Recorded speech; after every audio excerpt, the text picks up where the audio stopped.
What's going on, everyone? Welcome back to On the Ball here on the Right Way Sports Network YouTube channel. Of course, this is the show on TWSN that is all basketball, all NBA. Talk a little bit of college and NBA prospects, but we're going to, of course, talk about what's going on with the NBA on a game in, game out basis. As always, I'm your host, Will Lachlan, and of course, I'm joined with my co-host, Pranav is back. Justin is here, and Nader is here. So we have a loaded show of topics, guys. But before we get into the topics, of course, I do want to say, subscribe to the channel if you enjoy the show, and make sure you give the show a like as well. And be sure to comment your thoughts, any questions you guys have. And we'll highlight your comments and answer them, even if it doesn't necessarily pertain to the topics at hand. But one last thing I want to say before we get into the show, and that is that winners work. So let's work. That was for you, Pranav. Guys, our first topic is going to be on a team that is struggling right now, and that's the Philadelphia 76ers. It's the topic, the main topic of our show, just because it's the title of the show. And, it's an interesting dynamic at hand, really, because Doc Rivers basically in his press conference last night, if you didn't know, the Sixers, they lost to the Detroit Pistons, probably the worst loss of their season, considering the Pistons are eliminated from the playoffs and are, let's be honest, the Pistons, they're focused on trying to get Chet Holmgren, Paolo Banchero, someone in the draft to help out Cade Cunningham. But anyways, Doc Rivers, he called out James Harden, kind of. He basically just said that there's a question asked in the press conference that, what was his thoughts on the bench and, how the bench really struggled to score. And he basically deflected that and kind of said that the bench struggled to score because James Harden was taking all the shots. So you compound that with the fact that there's even a report about how players are unhappy with Doc Rivers as the coach. It's more of just a rumor at this point, but given the fact that who could that player be? I mean, the timing of it all, the newest player on their team has been James Harden. So, and we haven't really seen any rumors that players like Embiid or, Matisse Thybulle, Tobias Harris, who have been on their roster, have had problems with Doc Rivers. So interesting to note. But compounding all this, do we buy that there is a fracture right now between James Harden and Doc Rivers, or is it just more of a big deal than people are making it out to be? Justin, I want to start with you here. I think that people are making too big of a deal out of this. Doc Rivers is a guy that throughout his entire career, really, and the most prevalent example of this is the Ben Simmons thing that happened last year. Throughout his entire career, he's kept things blunt in interviews. And sometimes that comes back to bite him and his team, but other times it's just, it honestly could help. I don't think what he said was the right thing. I think he could have maybe said, because, if you're, first of all, them losing to the Detroit Pistons and only scoring, I think it was 94 points. That's pretty much on everyone. So I think he could have given flack to the bench. He could have given flack to Harden. And he could have said it in a better way. He could have said Harden could have played better, something like that. I think the way he delivered it was a little bad, but I'm not too mad at what he said. And overall, I don't really think there's a fracture within this relationship, because this is where Harden wanted to be, and he's still adjusting to his new situation in Philadelphia. So I don't think there's a fracture really with him and his relationship with Doc Rivers, or him and his relationship with anyone in the franchise or the organization. I think people are just overreacting. But regardless of whether there is or isn't, I just want to say right now, it's a little off topic of what just happened last night, but I just want to say the Philadelphia 76ers are yet again, for the fifth year in a row, a fraud. That I just want to leave it at that. We'll get into that eventually. Wow. Justin, what was your last week? We did the Eastern Conference, kind of just like a temperature check. We're going to do the Western Conference in today's show. What was your rating of the Sixers? I don't remember what it was. I think I gave them a 4.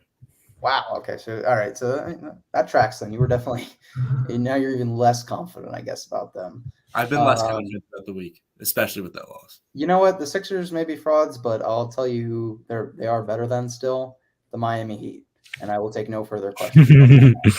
But Pranav and Nader, which one of you guys wants to tackle this thing between, Doc Rivers and James Harden? Do you guys think it's a big deal, or is it just honestly not really? I think it's a little bit. I'm not going to say it's a big deal, because I think Doc's going to be fired at the end of the year anyway.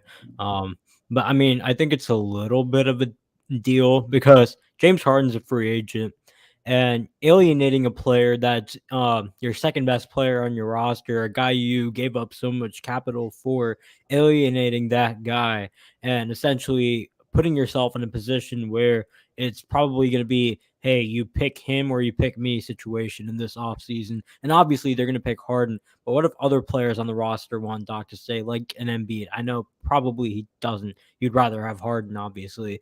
But like it just creates a situation that heading into the playoffs, you're not really comfortable with because there's a rift between a head coach and a star player. So, I mean, it's not good. It's not good in Philly right now. They started off really hot, and I still believe that they could turn it around. I still believe that they're capable of going on a championship run, but they haven't really shown that as of recently. And until they do, you can't really put any stock in them. I personally believe that it was a hit to just the overall momentum of the 76ers, because if you're going to have a controversy, please have it earlier. Like, I'm not saying that you should have one, but if you are going to have one, do it in a time where it's not the 5 biggest games of your season. The East is so tight-knit that literally 2 games can decide whether a team is in the the play-ins, or they're the 4 seed. So at a point where James Harden is struggling offensively, of course he's not always there at all defensively, you can't be putting him down and blaming him for the worst loss of your entire season. I think that Doc Rivers worded it terribly. And while I do think that maybe they'll eventually fizzle down, nothing will be made of this, I think, in a couple of days. I think that it was a stupid comment to make. I don't think that it was a smart comment to make.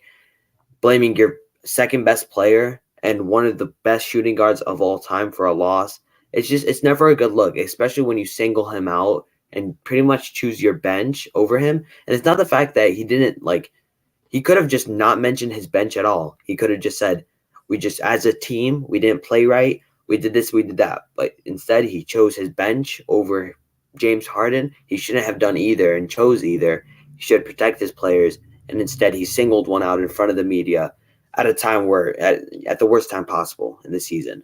So I really do think that it was a bad move for the 76ers. Is it as big of a deal as some people are making it out to be? No, but I think that it was definitely a bad move. Yeah, and I also think it's a bit ironic, too, that notoriously in the playoffs, and this may be different this year, but it's kind of been Doc Rivers' management of his own bench, at least for the Sixers, that's kind of been the downfall of some of his teams that he's coached, even back with the Clippers. I mean, Doc Rivers is the coach that has blown, count them, I believe, 3-1 series in the NBA playoffs, dating back to the Magic, Tracy McGrady, and then 2 with the Clippers. But anyways, I find it a bit ironic that we're having this conversation about what he said about his own bench and how it pertains to James Harden.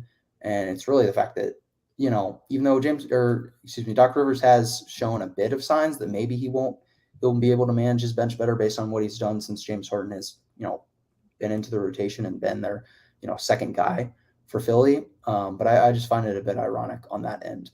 But in terms of what he said, I really just think it was how he said it was all wrong. I honestly don't think he had terrible intentions there at all. I just think, as a coach coming off really a stressful game because they lost by double digits to a team that they had no business losing to in the Pistons, if we're being honest. Like we said, the Sixers are a team with legitimate championship aspirations. That's why you trade for a player like James Harden. You're trying to win a championship. And so, losing, especially in an Eastern Conference race that is so close, and the seeding is just neck and neck. And I believe the Sixers are slated at the 4 seed. But like that loss, it hurts them and their chances to, get the 2nd or 3rd seed maybe and get a more advantageous matchup for the playoffs. And so, given that, it makes sense that, he would be a bit on edge and he would be pretty stressed out after that loss. And so I think that kind of led to him wording his answer incorrectly. So I agree that it's a bit, I don't really think that this is evidence of, fracture being between James Harden and Rivers, and time will tell, when the playoffs roll around and how the Sixers do, and if James Harden, ends up signing a multi-year deal with the Sixers, or if he doesn't, then maybe we'll get a true answer for that. But before we do move on, Justin, I do want to get your quick take here on why, because you mentioned the Sixers, you think they're frauds. I want to hear why. I know you kind of went into it, I guess, last week, but it was just kind of restated. Do you have any new reasons necessarily why you think this? Well, I have a couple of reasons, and obviously you have Joel Embiid. I think he's good enough to be the best player on a championship team right now. James Harden, even though he isn't what he once was, he could still be a second option. I just think the rest around that is pretty questionable. And besides Tyrese Maxey, that's another guy. But I feel like Tobias Harris, it's just he hasn't found his role on this team. He shouldn't be used as some spot up shooter, some fourth option. I don't think he'd be a great second or third option on any team right now. But at the same time, I think his role is kind of miscast right now. And then also you have Matisse Thybulle in that lineup, and he's a great, great all NBA defender, but it's basically 4 versus 5 on offense. And then when you go into matchups, I'll say a team like the Heat or the Raptors, both teams I think Philly would probably beat in the playoffs. If they go against either of them, 2 teams with defensive-minded coaches, with all the defensive personnel in the world, 2 great defensive teams, they could easily double up on Joel Embiid with Matisse Thybulle on that floor. And then at that point, if you sub him out, I mean, who are you going to sub him out for? Furkan Korkmaz, Georges Niang. I mean, those are both 2 solid shooters, but I don't think they're going to make all the difference in a playoff series when they're doubling Joel Embiid like that. So, and also I do think Doc Rivers plays a part as well. I mean, in the playoffs, he's ever since that, I feel like he's the coach. I don't know how to put it, but I feel like ever since that championship with Boston, he's kind of just his reputation has been up there since he's a championship coach. He's won a title, but I really don't think like ever since then, it's just been downhill for him every single year. So I think that as well, the depth, Matisse Thybulle, I think they have a lot to worry about, and I think just a lot of teams could game plan really well against them, especially against Joel Embiid. Yeah, and I mean, in the game, just kind of shift topics here. The Sixers, one of their recent games was against the Bucks and Giannis Antetokounmpo. And that's kind of what we're going to talk about here is a little bit of an update on the MVP race. Next week, I think we'll give kind of it'll be our last show next week before the playoffs start, so we'll probably do the bulk of the show will be on awards. But let's give kind of an update on the MVP because it is a hot topic right now and it is one that is certainly worth talking about just because Giannis has been on an incredible tear. I mean, his last 2 games against the Nets and the Sixers, very impressive. Had the game-clinching block on Embiid a few nights ago, and then last night had a game-tying 3 against Kevin Durant's Nets to send it into overtime, and then 2 game-winning free throws as well in overtime when he was down by 1 with, I believe, 3 seconds left. And overall, just in his last 16 games, Giannis is averaging 33.5, 13 rebounds, and 5 assists on 67% true shooting. So, I mean, he has just been pretty undoubtedly the best player in the league in that stretch, at the very least. But, the MVP race is still very tight. And, Giannis was ranked 3rd on that MVP or on the straw poll, I believe, done by a few people who actually have votes. I believe it was through ESPN. And Giannis was voted 3rd. Now, this was before these last 2 games. The NBA and their MVP ladder has moved him up to 2nd, still behind Jokic. But what do we think? Do we think this recent stretch of Giannis is enough to push him above Jokic or even Embiid? Or is one of those guys still clearly or slightly above him? Nader, I want to start with you here. I think that honestly, at the end of the year, if they continue to just all match each other when it comes to the levels of elite play, I wouldn't mind any person winning. I see a scenario where Embiid wins. I see a scenario where Giannis wins, but I also see a scenario where Jokic wins as well. I think that winning bias, although it shouldn't, will have a play in this because, as you guys may know, the Nuggets are the 6th seed. It's justified. They've been playing fine for their circumstances. But at the same time, the Sixers and the Bucks are 2 of the most winningest teams in the NBA, 2 top seeds in the Eastern Conference. So when you really think about it, I think it's whoever has the next best 5 games between Giannis and Embiid.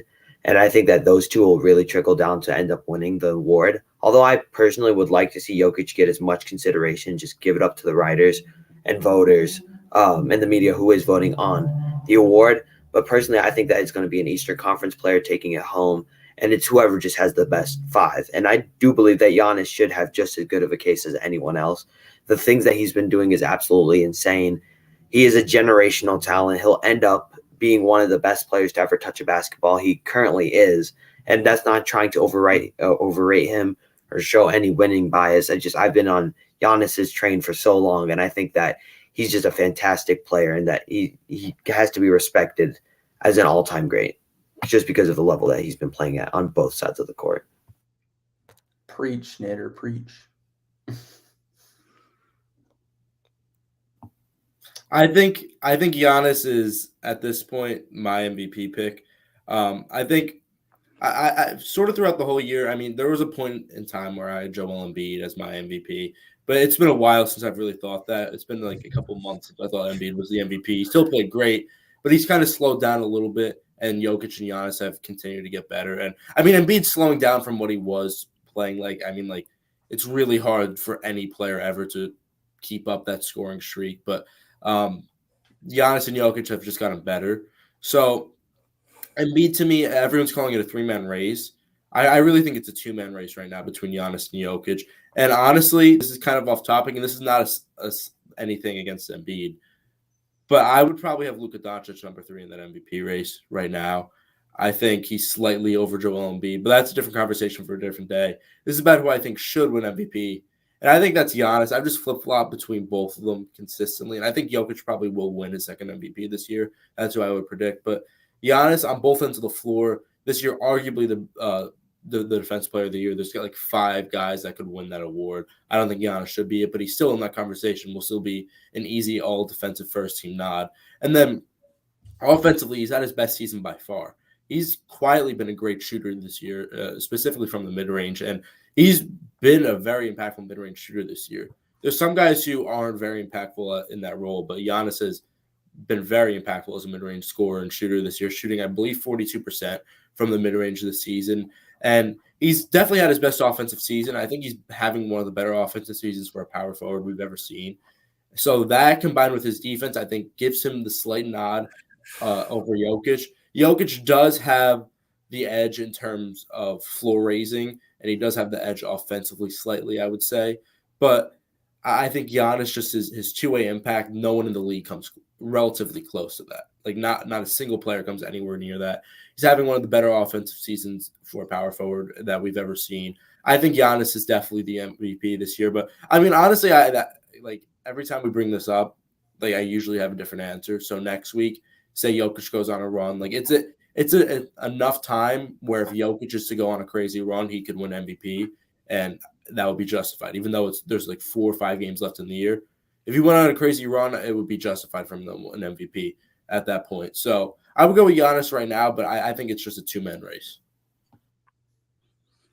Yeah, I'm gonna go with Jokic. I understand the Giannis argument, but I'm gonna go with Jokic for a couple of reasons. His offense has been outlierish good this year.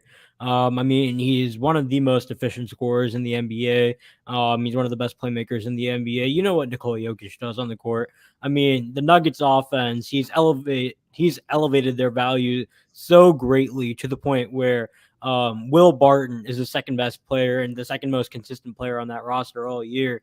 And he's made him look like an all-star at some point. And I'm not saying Will Barton's terrible, but like Will Barton is a role player that Jokic has made a serviceable second option on a team that is pushing to become the 5th seed and is only climbing up the standings. And the record-wise, I mean, yeah, you guys mentioned the 6th seed in the West, but the West is different than the East. Record-wise, I mean, if you put Jokic, if you like compare the records between the Nuggets and the Bucks and the 76ers, they're all really close, just from that standpoint. And I think what Jokic is doing this season, combined, like, he's obviously the best offensive one there, and I think his defense has been the best it's ever been. Still not some great level that some people might claim, but I think it's definitely gotten better to the point where he's a positive on that end. And that, combined with the circumstances which he's working with and his team seeing just as much success in a harder conference, or maybe would you guys call the West a harder conference, or would you say they're about balance? No, definitely. I think because the fact that the 6th seed in the West has the same amount of wins as, I believe, like that's just insane to me. So I think the West. I think it the East depends on the area. When it comes to playoff seeding, it's the East because they're so tight knit, though. No, I think it's the East. I think the West really just has. I mean, they have a few contenders, but I think when you stack with contenders, like a healthy Golden State and Phoenix are really the 2 top ones, and then Memphis. Then Memphis is better at the top, I believe. I mean, Memphis is like the 2. Like Memphis would be if Memphis was in the East, they'd be a clear number 1. Okay, so let's eliminate it. Jazz East is Miami, and then we have Jazz West, which is Jazz. 2 frauds that I'm gonna take out of the picture right there. I would say Philly is the Mavs equivalent. I would probably be more confident in the Mavs at the current moment in time, but I think Philly's a better roster. But I mean, we're not going to waste our time doing that. We have other stuff to get to. I'll just wrap it up by saying I think Jokic is the MVP. I understand the case for Giannis. I think what Jokic has done this season in his current surroundings, combined with the fact that his team has been just as successful and their offense goes to an absolute standstill without him on the court, leads me to believe that he deserves his second straight MVP award. But like I said on Twitter yesterday, I mean, I wouldn't complain unless like Devin Booker wins it. I would not complain if like any of them win it. Like, Before we move on, I just Jason's wanted to voting add, for MVP. I just wanted to add something on real winner's quick. work, baby. This one's our funny team, and I love that video. But I think that the way I phrased it might have been a bit wrong. It's not that I don't think that Jokic should win MVP. He definitely should win it. I think that he has just as good of a case, as Pranav said, as anyone else, if not better. He should be the front runner. But knowing the way that people vote and knowing media and winning bias, I just believe that they'll end up taking Jokic out of it. That's what I basically wanted to rephrase my statement as.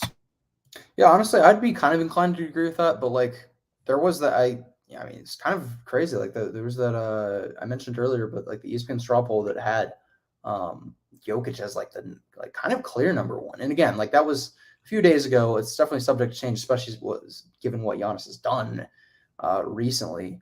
But that makes me think that they actually have Jokic has a solid shot, as he deserves to have.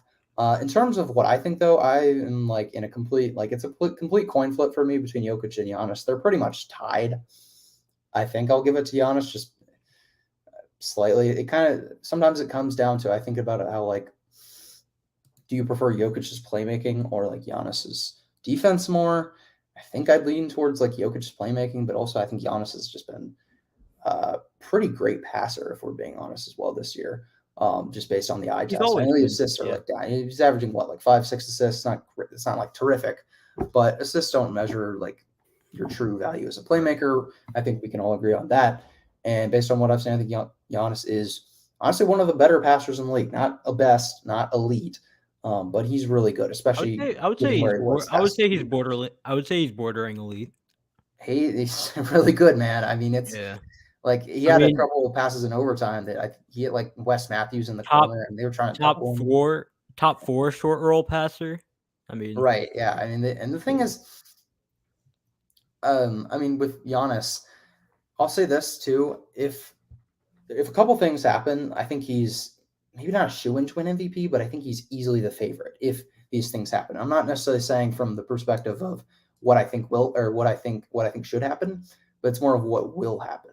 Like if and he's tied with LeBron right now, but if Giannis ends up like the leading scorer in the NBA, points per game wise, he's at 30.1, tied with LeBron, and Embiid's also in that conversation as well. But if he ends up being number one, and if the Bucks end up with the number one seed in the East, I think they would probably give him the MVP at that point. It's kind of like you said, because like they, winning is a big part of it, and so he'd be the number one seed in the East, leading scorer in it. Addition to being like a defensive player of the year candidate at that rate, if I was a vote, you think the voters are probably going to be like, okay, that's enough to give Giannis the MVP award. And I'm honestly fine with that.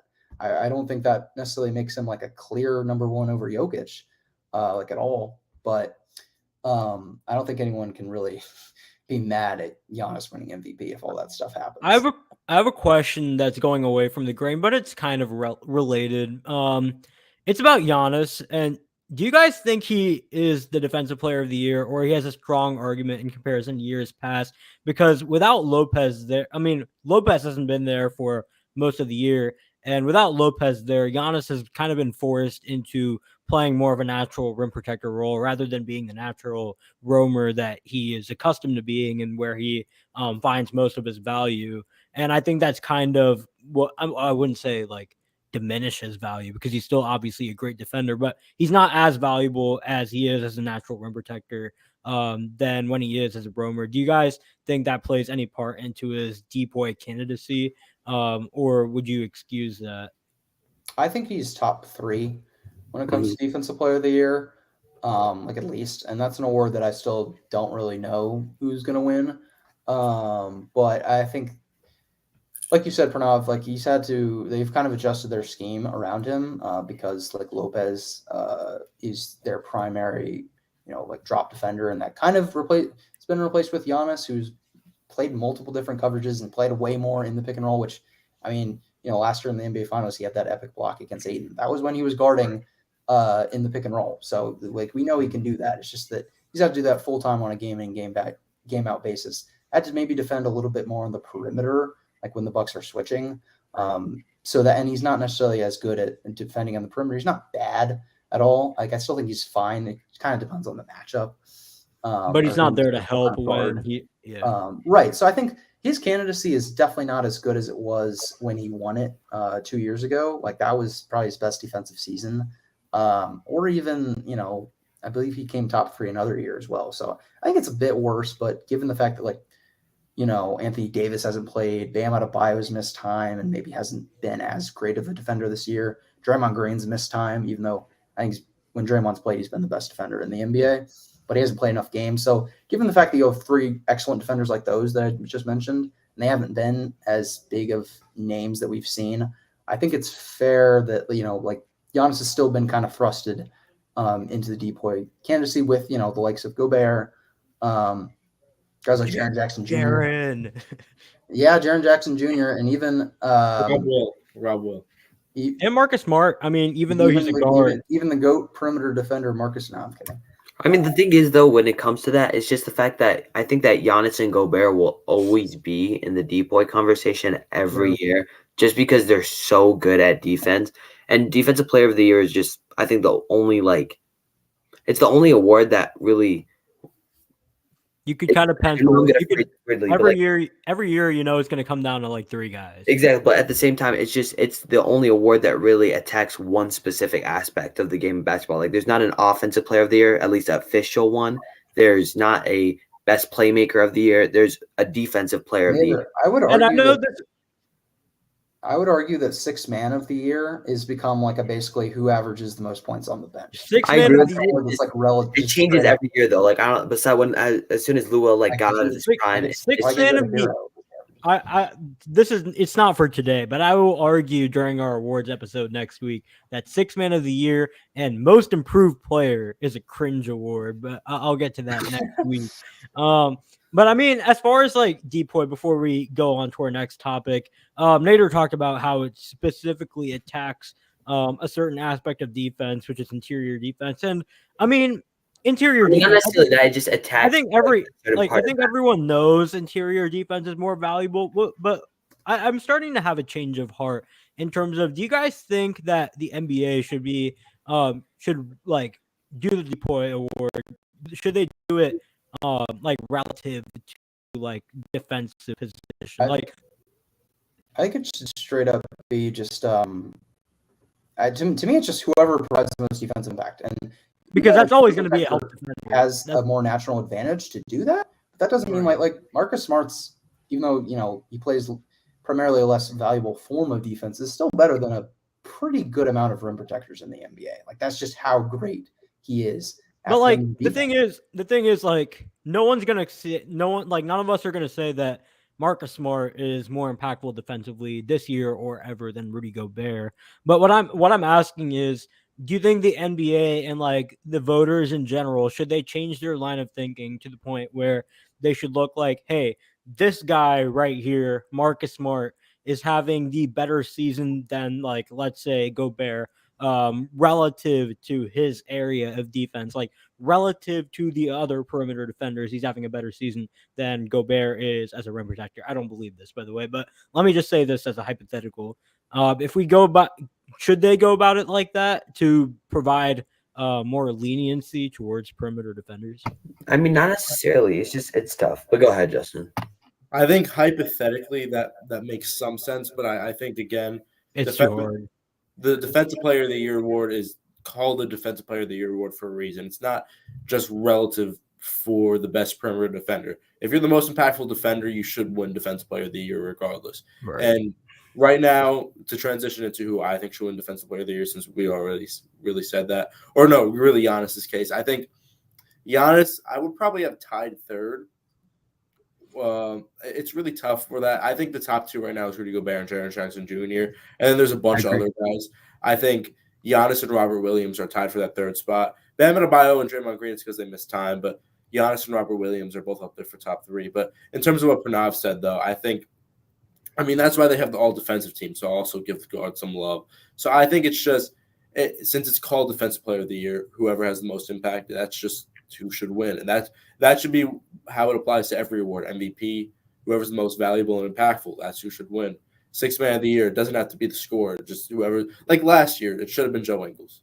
And it was Jordan Clarkson. This year, it's definitely Tyler Hero, and he's scoring the most points. But regardless, I think that just every single award, especially Defensive Player of the Year, should simply just be based on who's been the best at that certain aspect of basketball. I want to add in 2 more thoughts here before we move on.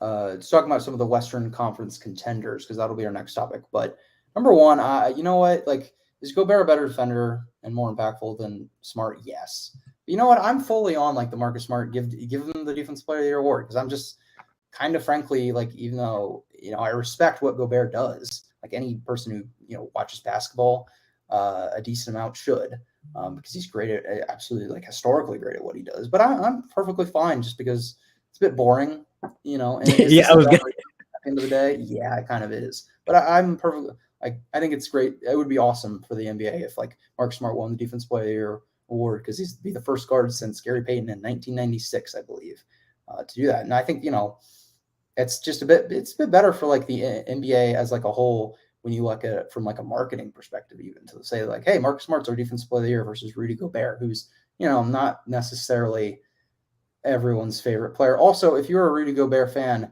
you should not be rooting, okay, I'm not going to say this, but like, it's not the worst thing in the world if Gobert doesn't win it, because let's just think about this. If he wins the award and then the Jazz are in the playoffs again, which they will be, and then the first round, I'm not even going to say Gobert is going to get exposed, but the Jazz are going to be in a position, probably once again, let's face it, where their perimeter defense is so awful that Gobert is going to get quote unquote exposed. Not really, but like people are going to say he is.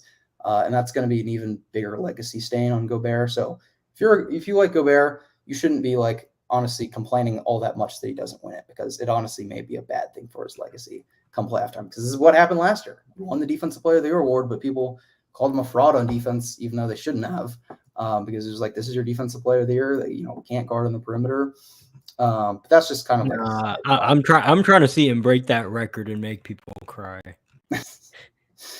Sadly, the Utah Jazz defense will let them down in the playoffs, and the Utah Jazz period will probably let them down. And speaking of the Jazz, will be a Mav next year. Oh, that would be awesome. But let's talk about the Western Conference contenders. And well, maybe if we're talking about Western Conference contenders, maybe we shouldn't be talking about the Utah Jazz. But we'll get to them eventually. But yeah, this is going to be our kind of continuation on last week's topic, which was on the Eastern Conference, and we basically just on a 1 to 10 scale rated how confident we were in the top teams in the Eastern Conference. So we're going to do the Western Conference this year. We'll start out not at the top, but with a team that could reach that point, and that's the Golden State Warriors. So let's just kind of cycle through here. Out of 1 to 10, what would we rate your confidence level right now about the Golden State Warriors as the playoffs approach? Yeah, so I'll start off with the Golden State Warriors. If they're completely healthy, they're my title pick, but they're not completely healthy. Steph Curry is slated to miss the rest of the regular season, and he's going to be reevaluated on April 11th, which is about 5 days before the playoffs start. So given that fact at hand, I'm a little bit wary on them. If they were healthy, I would the thing with title contenders is I'm not going to give any of these teams a grade over like a 9.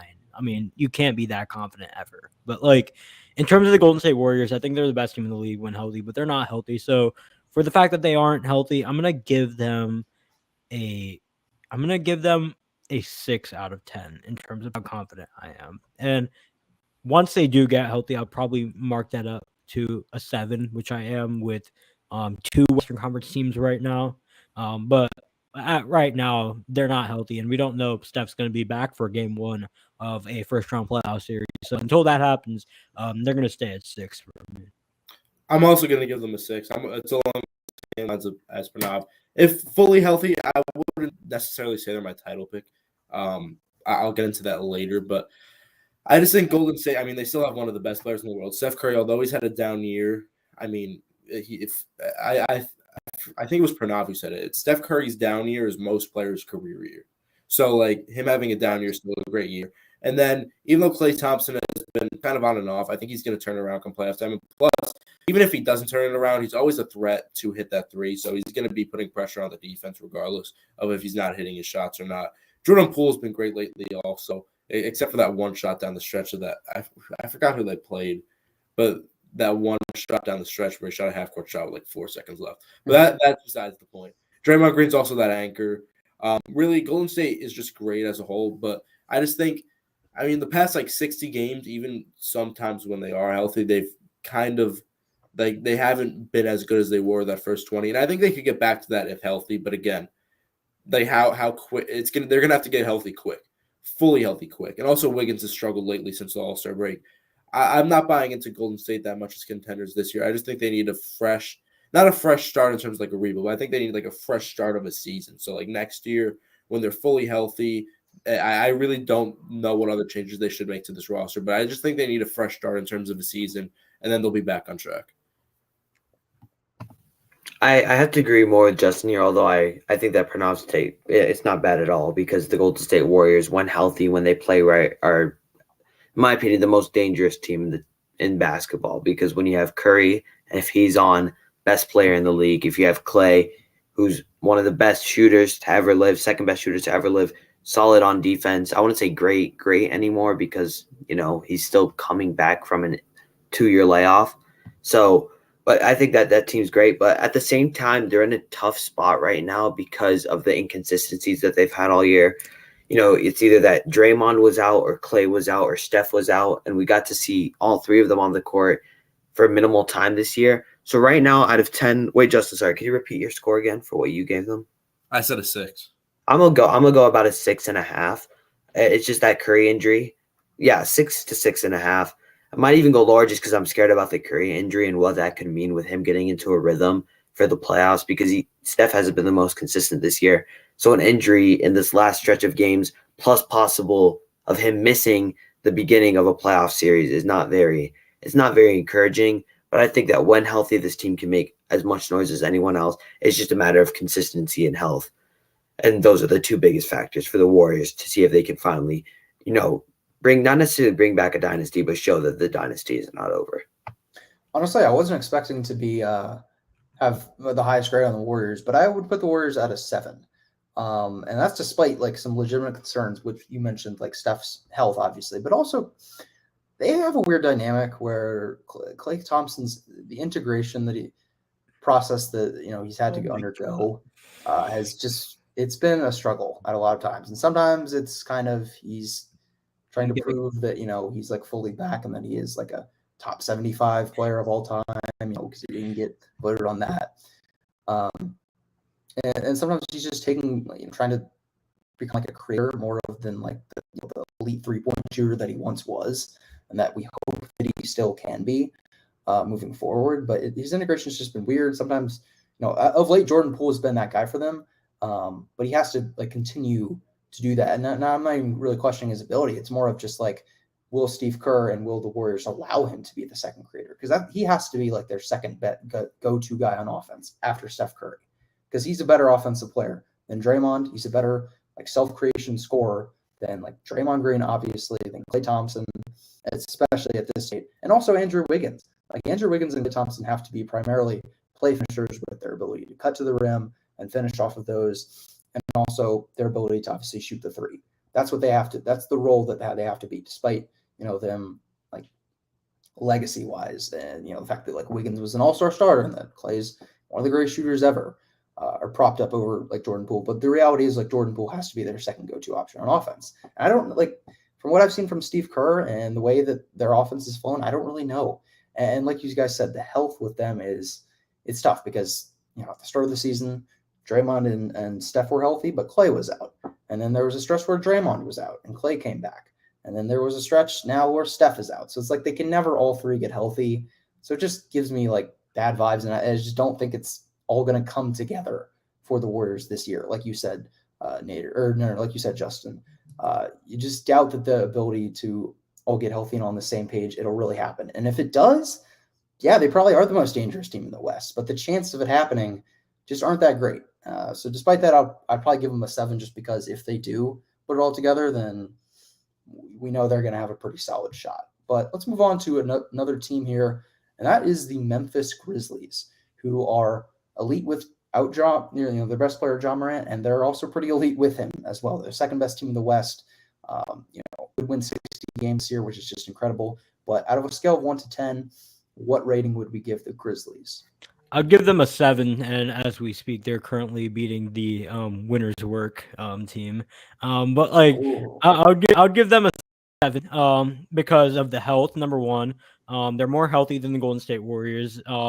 They're fresher, and the fact that John Morant, they're so good without him. I mean, I don't think they're a better team without John Morant because that would be a pretty. Like, yeah, there's stuff that backs that up, but like, I still don't believe it because at the end of the day, in playoff situations, you do need your best player and you do need a primary creator, and John Morant is that. And I think that John Morant being out and the Memphis Grizzlies being so good is a positive, not only because you can really rely on the rest of the supporting cast, but also it gets Ja fresher before the playoffs. You have Ja who could rest before the playoffs, be ready to go at 100%, and the rest of the Grizzlies team is on par, and they could be right there ready to go as well.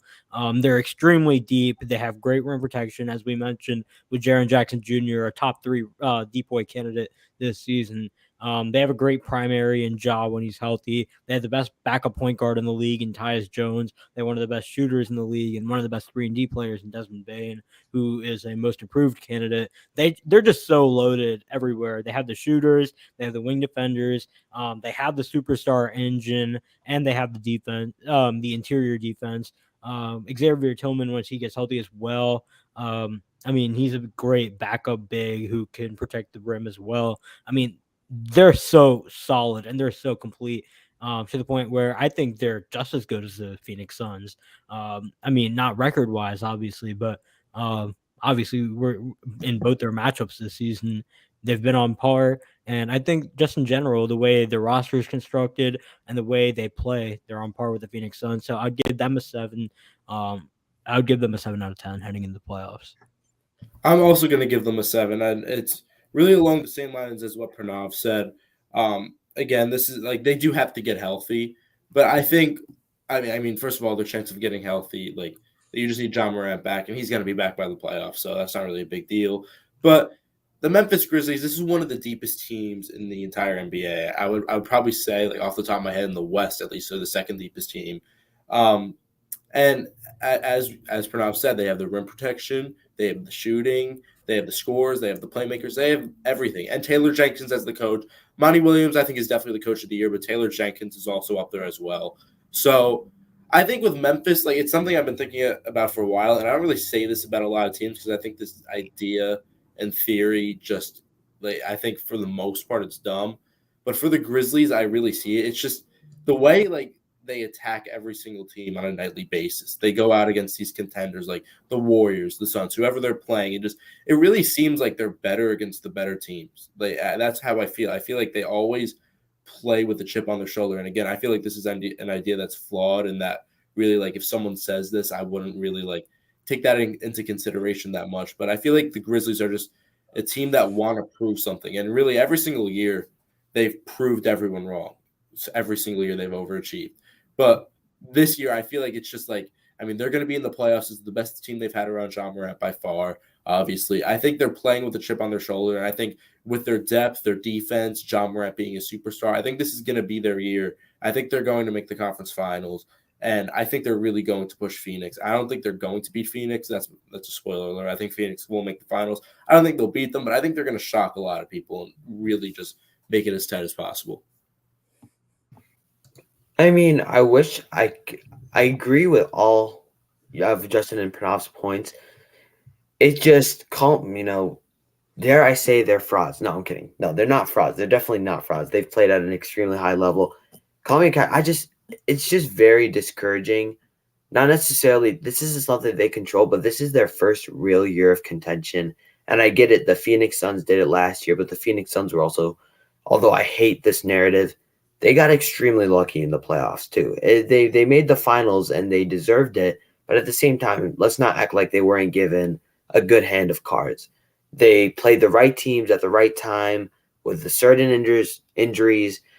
And it's so tough for the Grizzlies to make it out of the West, especially because there's just so many teams that can go hot and play levels of basketball that some like all-time great levels of basketball, team basketball.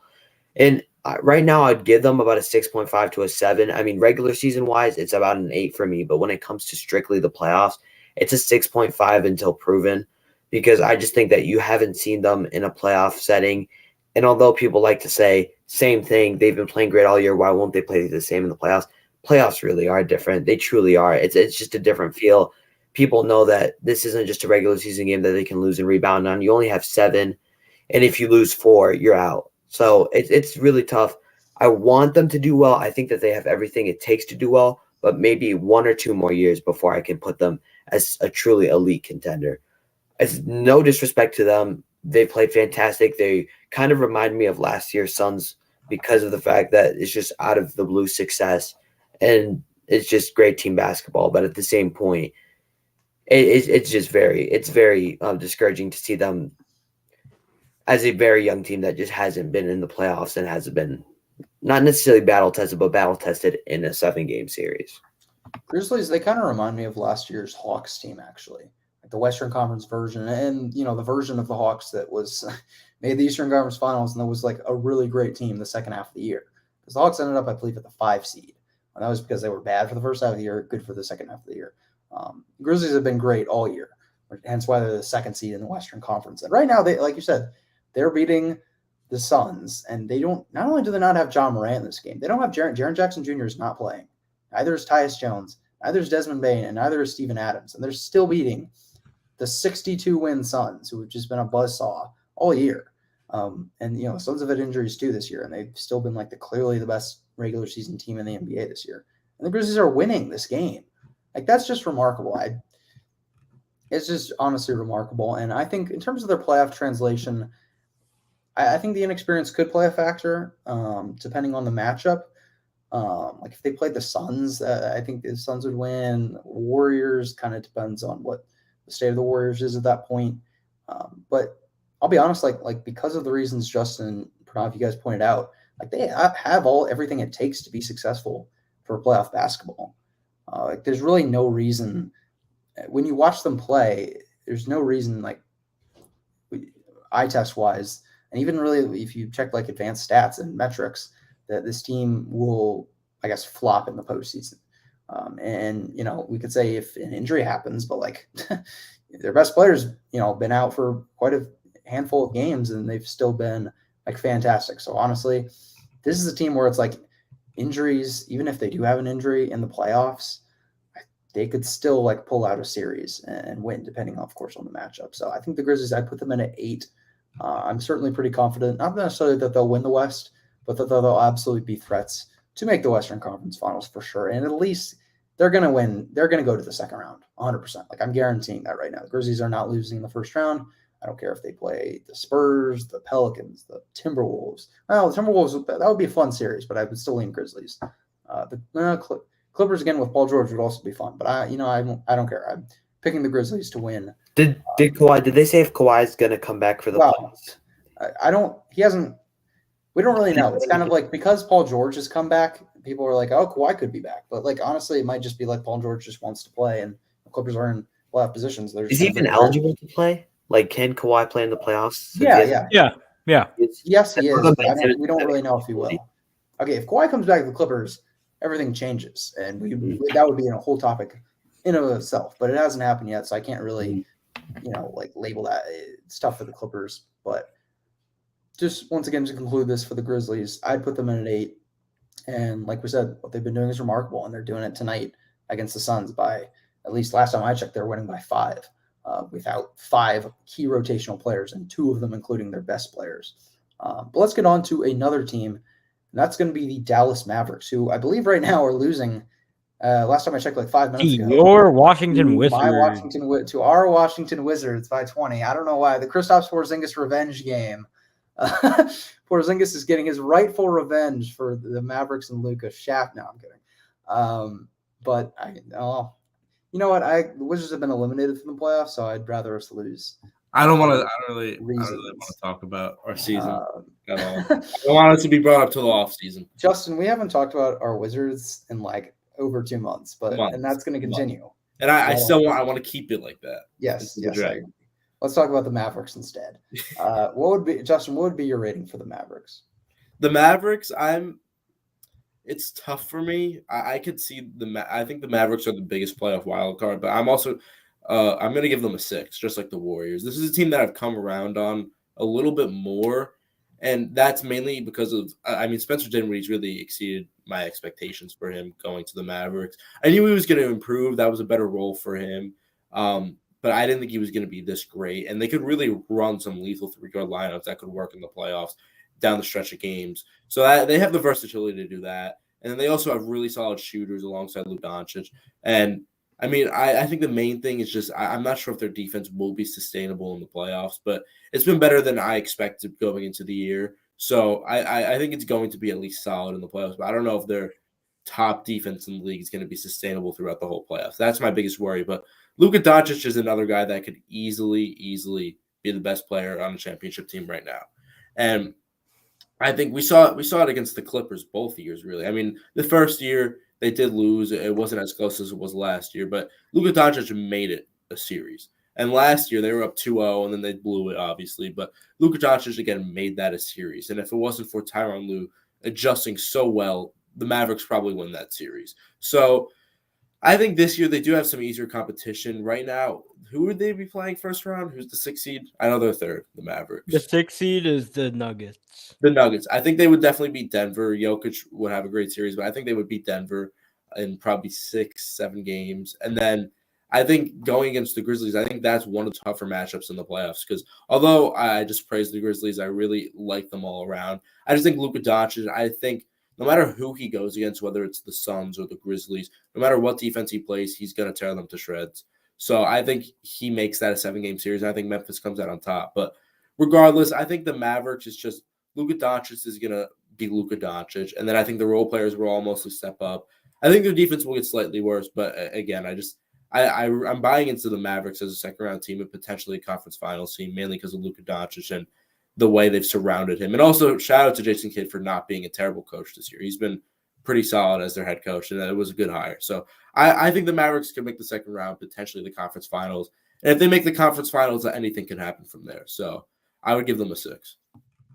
Did I already touch on this topic? Could you remind me of the team? Sorry, I'm kind of like Mavericks. The Mavericks. Mavericks. It's just the thing about the Mavericks. Luka, this is the Mavericks formula when it comes to the playoffs. Luka goes off. They lose in 7 games. We praise Luka. We're all happy. It resets. They have a mid-team the next year. They play well. Luka goes off in the first round, loses in 7 games. They could break the cycle this year. I'm not saying they couldn't. It's just the Mavericks aren't contenders. I think we have to be honest with ourselves. They're nowhere near a finals-ready team. They're a great team. Luka's one of the best players in the NBA, an MVP candidate. My opinion, he's been playing like the best point guard in basketball this year. I think that's fair to say. I don't think it's really disputable. Steph hasn't been playing that great. Dame has been gone. Kyrie's been gone. Trae Young's been great, but not to Luka's level. I think that Luka's significantly better than any player under 25. I want to say significantly, but like Jason Tatum is a far second. Let's just say that. But I do think that they'll make noise in the sense that they'll put up a fight against whoever they go to, especially if it's a tougher seed. Right now, I believe they're the 4th or 5th seed, which means that they'll be slated either against the Nuggets or the first winner of one of the winners of the Nuggets or the 5th seed. So does that mean that they'll either be playing either the Jazz or Nuggets, correct? By the way, it's looking currently. Yeah. And I think that they could beat the Jazz definitely, and they can definitely beat the Nuggets. I just think that, oh my God, I would love to see a Jokic versus Doncic playoff series. That would be so fun to watch. I was making this topic. I was like, can we get a Luka Jokic series? That would be insane. But I think that they can definitely make it to the second round. It's not a matter of that. It's just I don't view them as serious contenders with all due respect.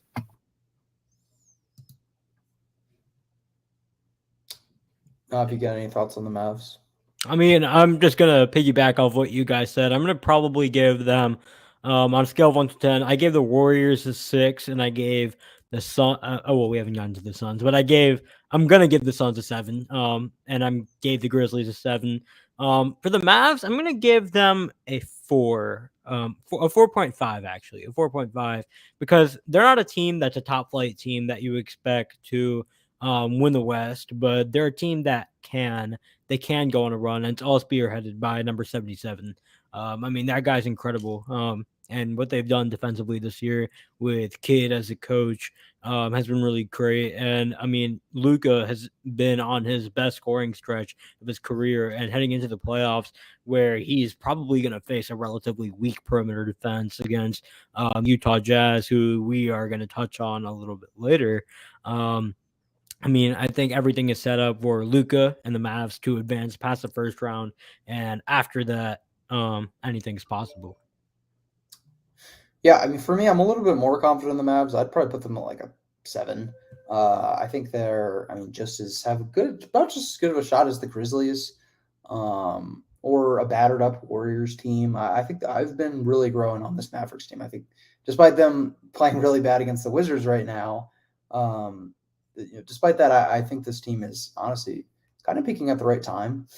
Like you said, they have Luka, obviously, who's terrific in the playoffs. He elevates his game. Just look at the stats, except for his free throw shooting. That's like the one thing that for some reason just gets worse. It's kind of weird, but hopefully that's okay this year. And he shoots like mid-70s%, which is usually what he shoots from the free throw line. But anyways, I think the Mavericks, because they're way better defensive team than they've been, that's going to translate to the postseason, and that's going to help them out a ton. Against a team, it certainly would have helped them out if they, in the last 2 years against those Clippers teams, if the Mavs had played better defense. And because you have, a bit of a deeper team than you've had the past couple of years, I seriously think the addition of Spencer Dinwiddie has been really good for them. He was really bad for the Wizards, funny enough, but for the Mavericks, he's just kind of flipped kind of a switch, I guess, and maybe it's just been it's clearly been a better situation for him because he's been a pretty productive player for the Mavericks. So, and I said this at the time, in theory, getting a guy like Spencer Dinwiddie could be good for the Mavericks because he offers that decent level of playmaking and shot creation all around Luka. The issue was, and why I wasn't positive on the move at the time, was because based on what we had seen from Dinwiddie that year with the Wizards, it didn't look like he was really going to offer you efficient scoring at all or really any level of playmaking. But he's done that on the Mavericks and kind of, rebounded from, what he was able to do as a Brooklyn Net a couple of years ago, since he's been injured for a decent amount of time. But because of that, you add another shot creator next to Luka, and because of how Luka elevates his game, better defense, I think the Mavericks have a legit shot to go to the Western Conference Finals and certainly to get out of round 1 this year. I think this is going to be the year where I believe the Mavericks will get out of round 1. And Luka will win his first playoff series of his career, and hopefully that narrative can die. And then, honestly, it could be a bit of a run for them. Like the Mavericks, they have a legit shot, I think, to make the Western Conference Finals, depending, of course, on the matchups. But last 2 teams we'll get into here. Let's just address, the winner's work team, the Phoenix Suns, who I guess I'm not sure if they're still losing to the Grizzlies or not, but they have been pretty clearly the best team in the NBA this year. I mean, they're on track to get to over 65 wins, which is remarkable. And really ever since the league shutdown, they've been incredible because, they were the 2 seed in the West last year, been the best team in basketball this year, and they were 8-0 in the bubble. So they've just continued that. And, winner's work, baby. They're the Western Conference favorite for sure going in to the playoffs. So we can kind of run through this quickly because it's the Phoenix Suns. We should all be pretty high on what they're able to do. I'd probably rate them at an 8 or an 8.5. 9. Just because they're the favorite. I'll give them a 7. I'm gonna give them a 9. I'm gonna throw out a hot take here. I'm not saying this just yet because they haven't won the title. They have to win the title for me to actually say this. But I'm projecting Phoenix to be the best non-Warriors or Raptors team in the past. I don't know exactly how long it's been since LeBron has had that Cavs team, but I'm projecting the Suns to be the best team since then. And honestly, I don't even think that's a hot take. being new the best. Well, you know what? I think That's that not going to happen unless they sign DeAndre Ayton. By the way, Oh yeah, please no, sign DeAndre Ayton. no. I mean, Suns, like he's your third best player. But I mean, I disagree.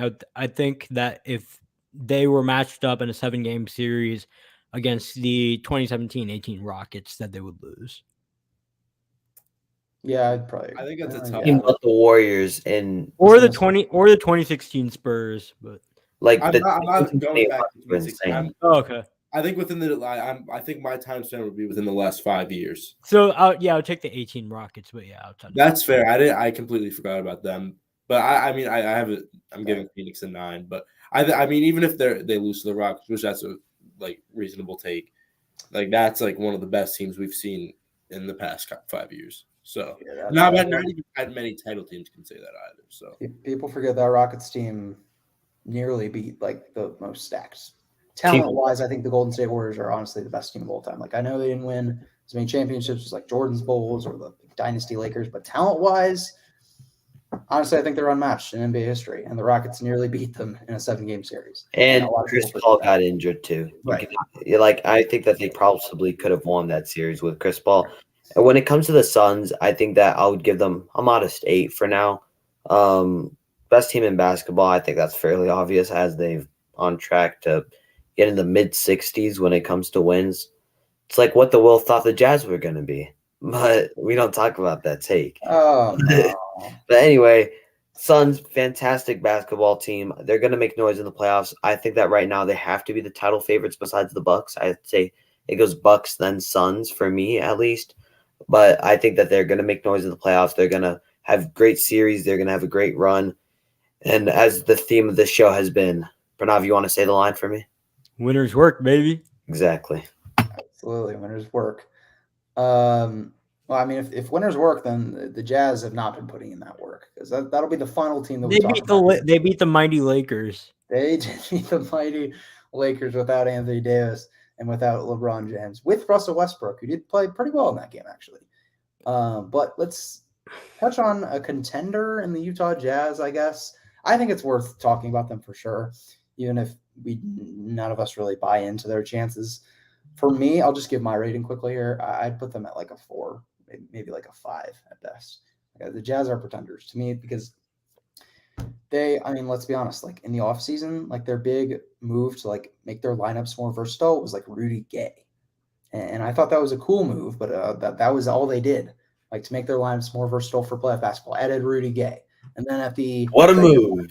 They lost Joe Ingles at the trade deadline, and who honestly wasn't playing very well for them, to be fair, but they replaced it with a guard in Nickeil Alexander-Walker, not a wing, not a defensive specialist in a guard, but a young score first guard in Nickeil Alexander-Walker.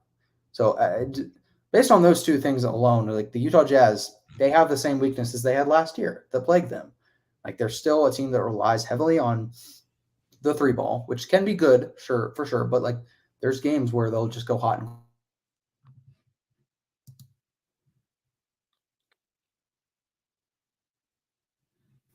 I think we'll cut out there. But I think he was talking about how the ball. So you need some lineups where you have like your backup center isn't like Hassan, because when you bring in Hassan Whiteside, he's essentially playing the same role as Gobert is, just on a way worse level. But you're not providing any kind of versatility to the lineups they create. They don't really have a guy who can play a small ball 5 to counter, what other contenders in the West can do. And then the final reason is their perimeter defense is terrible, with the exception, I would say, of Royce O'Neal is like their only solid wing / guy at point of attack defender. But it's not even just that their perimeter defense, Jazz like on ball defense is bad. They'll allow guys to just blow by them. It's just that their rotations and recoveries, other than Gobert, are also really bad.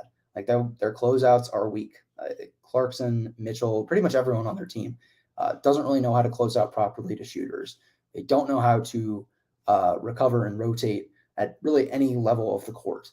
And this just makes it so hard for Gobert to mask all these deficiencies that it's not going to work in the postseason. So all those 3 reasons are reasons that they failed last year in the playoffs, and these are still issues with the Jazz. except for the fact that they're just not the number 1 seed. And these issues have been kind of problems at times for them in the regular season. So I don't see that changing. There's my Jazz mini rant, and 4-5 for the Jazz. I'll quickly. I'm going to be quick with mine because I'm sure Pranav has a lot to rant about with the Jazz, but I would give them like a 3. I really don't see the team going far at all. I think they honestly lose now that obviously they're not going to play them in the first round, but now that the actually it might be a playing game, but now that the Clippers have Paul George, I think they lose to basically every top 8 team in the West right now. And the Utah Jazz, like their defense, obviously. Rudy Gobert has really just he's carried them on defense. And Royce O'Neal is solid too, but like outside of that, it's just like there's really not much. And then on offense, it's basically the same thing. You have Donovan Mitchell, Mike Conley's been all right, but it's mainly Donovan Mitchell. And I feel like the only way they get out of a series this year is if Donovan Mitchell just goes nuclear.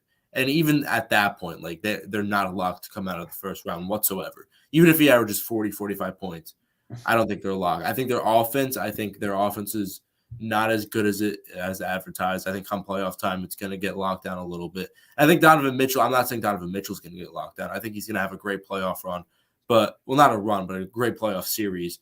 I don't really buy into Utah's offense, and their defense isn't really great either outside of Gobert. So I'm giving them 3. Justin, Mitchell averaged like 35 points in the bubble against the Nuggets, and they still lost that series. Exactly. And even if he ups it by 10. 30 against the Clippers last year. So, like, he'll average 30 points on, like, excellent shooting, and they'll still lose.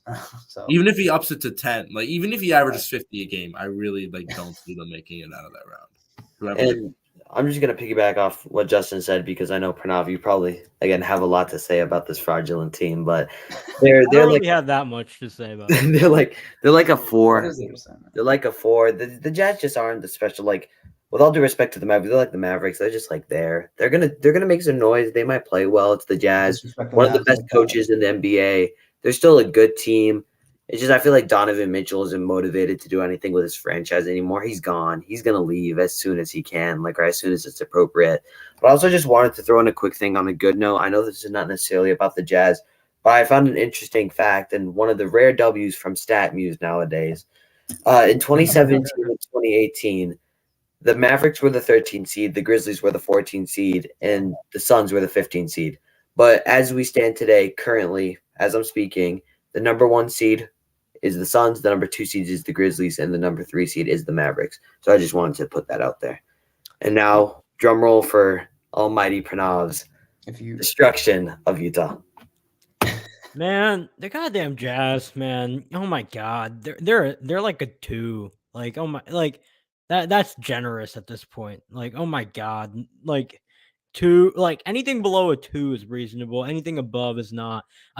Like Donovan Mitchell said, it's the same stuff every year. It's the same stuff every year with the Utah Jazz. Like they were up 25 against the Clippers and they blew a lead. Some things are just destiny, and the Jazz being frauds is one of them. And they really shouldn't be frauds. They have one of the 10 best offensive players in the league in Donovan Mitchell. They're the best shooting team in the league. They have the best defender in the league. And yet no one takes them seriously at all. They have no semblance of perimeter defense whatsoever, which leads to many uneducated takes about Rudy Gobert's defense and leads to the Jazz's playoff destruction every single year. And that's always going to be their downfall until they get a semblance of perimeter defense. And maybe they should add a real pick and roll passer other than Mike Conley, who is a good one, but he's not a great one because Donovan Mitchell is simply not that. He's a great skip passer, but as a pick and roll partner with Rudy Gobert, he's simply not it. And I think the Jazz, they've peaked as a second round exit. And at the end of this season, they are going to blow it up, in my opinion. And if I had to predict 2 destinations, I would say Donovan Mitchell is going to be a New York Knick. And I want Rudy Gobert to be a Dallas Maverick because I love that fit with you, Luka. They're already a top 5 defense. They have more versatile defenders than the Utah Jazz, and adding him is probably the best roll man in the league, with the best pick and roll ball handler in the league. You add that pair. They could probably win a finals next year. But I think he's probably going to be a Charlotte Hornet or an Atlanta Hawk given the assets. And I would, or maybe even the Memphis Grizzlies, because they have 3 first-round picks and the most cap space in the league outside of OKC. So, like, yeah, any of those destinations work, but I think the Jazz are going to blow it up. They're frauds. That's really all I have to say about them. I'm not going to rip into them any more than I already have, because there's nothing more left to say at this point about them. Yeah, I Frauds. guess LeBron was right when he roasted the Jazz. What was it, like, on last year's All No one's watching no one's playing with draft? the No Jazz. one That was watches. this No year. one plays with the Jazz, even when they had Stockton and Malone. No one cares about the Jazz, and I concur.